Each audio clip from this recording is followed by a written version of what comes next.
বন্ধুরা আজকে দেখাবো তোমাদেরকে অসাধারণ একটা রেসিপি। আজকে দেখাবো কুলেখাড়া শাক দিয়ে অসাধারণ একটা রেসিপি বানিয়ে।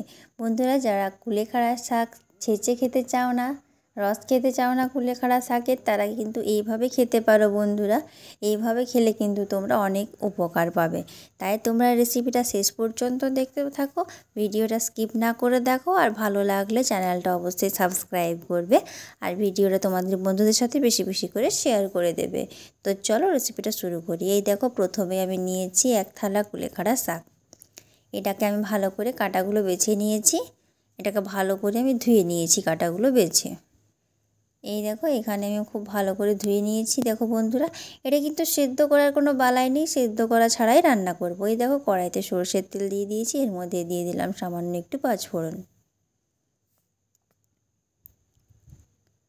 এরপর শাকটা এর মধ্যে দিয়ে দিলাম।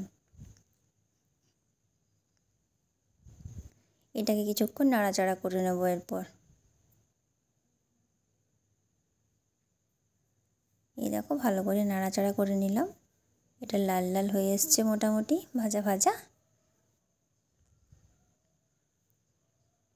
আবার একটু নাড়াচাড়া করে নিলাম। শেষে সামান্য একটু লবণ দিয়ে দেবো। এই দেখো, লবণটা দিয়ে দিলাম। আবার একটু নাড়াচাড়া করে নিচ্ছি আমি।